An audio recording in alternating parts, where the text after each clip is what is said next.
it sounds like a good time right now to mention why this series is called A View from Somewhere. And, Mm. I have a couple thoughts on it, but I remember years ago when you talked about integral theory as a theory for anything rather than a theory of everything. And there's a similar kind of sensibility between the theory for anything and the view from somewhere, rather than necessarily the view from everywhere. It's a view from somewhere. It's always pointing to our situatedness and our embodied perspective in a complex system. And in some of my classes, I've been using integral theory and other theories as well to really look at and wrestle with the global complex challenges that confront us, the wicked messes. And one of the insights that's come forward through that kind of engagement really is, if we think about Morton's idea of a hyperobject, some of these issues and problems are so large that they escape our spatial and temporal boundaries, and they're not things that you can just perceive with a singular lens or approach. It actually takes a multimodal, multi-perspectival constellation of views before even the rough shape of that hyperobject begins to emerge and begins to show itself to us as something that we can possibly engage with. But the nature of these problems are so complex. It's even, as Jung talked about, when you want to engage with the unconscious, which is this looming thing that is there, but you can't master it. You can't grasp it in a neat conceptual relationship. It has to be approached dialogically. You have to enter into a kind of relationship with it and feel into it and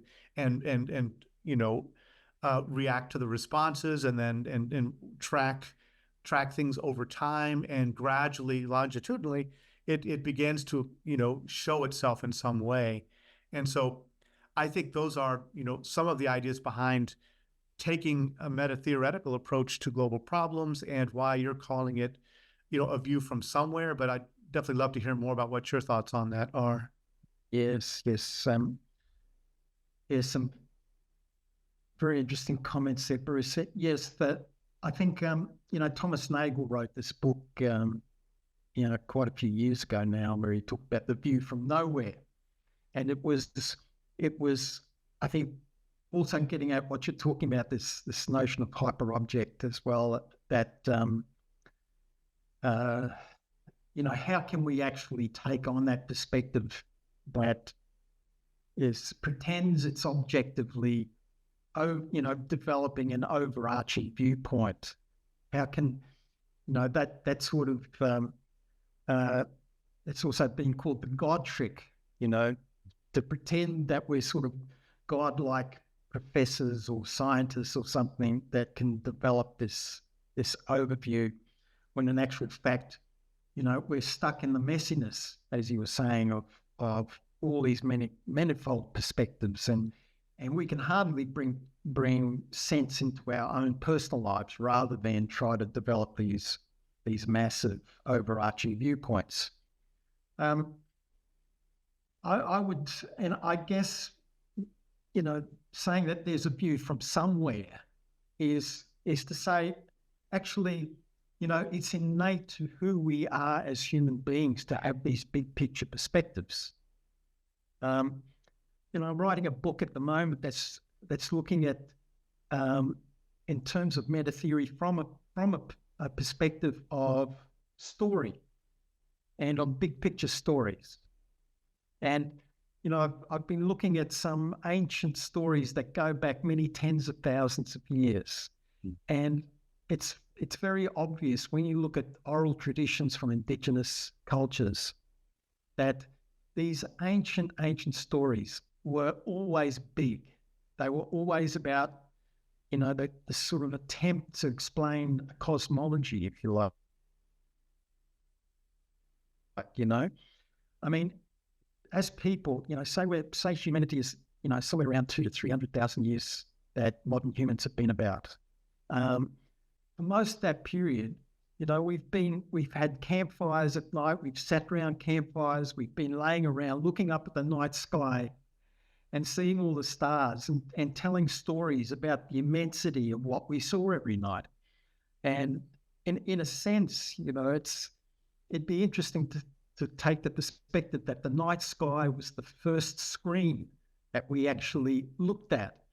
And we sat there looking, mesmerized by the device screen of the night sky. And we looked at these stories that it was telling. There's planets wandering about, there's constellations that remind us of certain things where we're projecting our humanness and our social being onto the starry heavens, and telling these massive big stories. So my perspective is that the big picture is innately part of who we are, and that and it's crucial that we recognize that, and that our stories have always been big. Our stories have always tried to put together the elements of a landscape, the elements of the night sky, the elements of the cosmologies that we live and move in.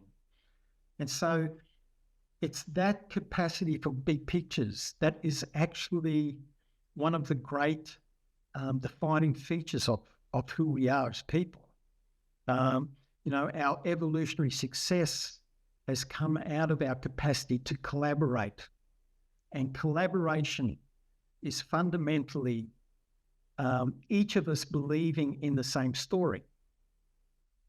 And so stories have always formed out this functional purpose and given us this advantage of collaboration and collaborating in huge numbers.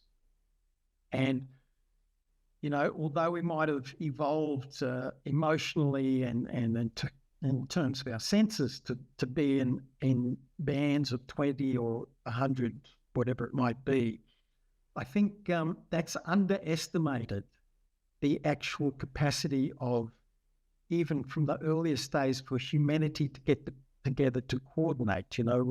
We know from archaeological sites now that hunter-gatherers moved from small bands of 20 to 50 into very, very large bands of thousands sometimes when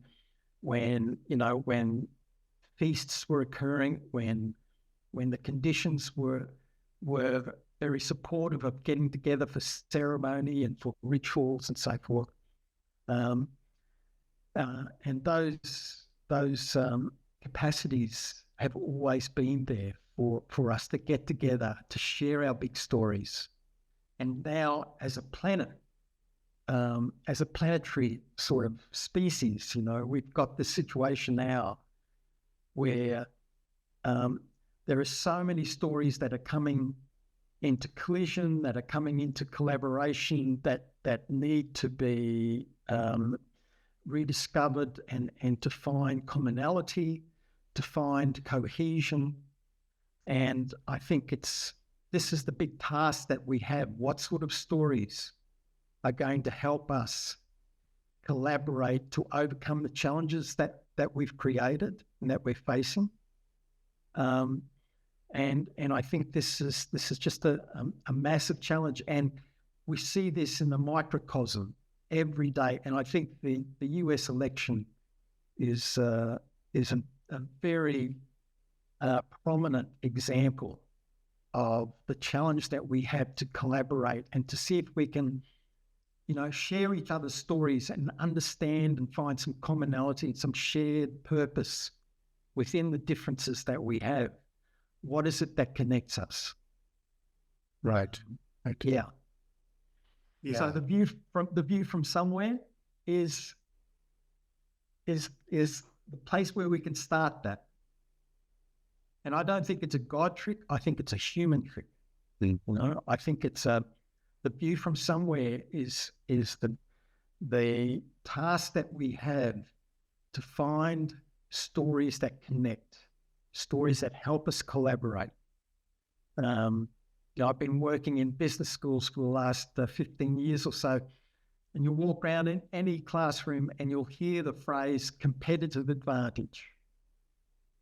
And that's, humans are innately competitive, boys and girls, but we're also innately collaborative. And I think the task now is to find what is the collaborative advantage that we need to discover in terms of the stories that can help us connect and move forward with some direction. So yes. I think that story thread is really important, and we've had it since our beginnings. I know in Aboriginal tradition there's this idea of the song lines, and in Apache tradition in the U.S., every feature of the landscape was a storied item for the people who lived there. So they lived immersed in a story, and you didn't even have to really tell the story. Something's going on, grandma can point over to that hill and you understand what happened over there in the story time in which some immoral event took place and carries implications. And so people lived in that kind of storied world, but it was a shared story space. And so one of the things I was thinking of looking at later today maybe is on what our global situation is now, and what our with social media and what I'm calling an algorithmic undertow, how we're getting pulled into competing story spaces, and where's the hope for us to find shared story? Like you, one of the things that I like to talk about is how there's a need for a shared story for multiple reasons, but one of which, especially with the size of the problems that confront us, if we are confronted by problems that are bigger than our worlds, that's automatically trauma-inducing. There's no way out of that. That's swallowing, that's consuming. If the problem that you confront overwhelms the capacity to frame it in some way. And that's what I think our stories have always done, is helped to contextualize and frame what's happening within a bigger picture of a shared sense of patterns and ways forward. And some of the problems are so large that our local stories often aren't good enough, right? And the traditional narratives, while they have a lot of beauty and richness to them, a lot of them don't hold anymore. And one narrative that is holding promise right now, because it's the first globally generated creation myth, is the story of the scientific story of our cosmology, right? That we can talk about that in a way that gets at some of the mythic and story dimensions, as well as the scientific and factual and day language versions of that. And it's a story that's a changing story, but it's a story that all of humanity in one way or another is contributing to that through shared research projects. So I think that's one thing that we can look to. I don't think we're ever going to find an absolute unified story that everyone adopts. And so I think the view from somewhere in some way acknowledges that, and instead we're looking at what kind of skills can we develop that, one, we can begin to cohere some shared meaning, but two, we can navigate multiplicity without being overwhelmed. Those are some real epistemological skills that we're, I think, trying to develop that maybe we can get into later.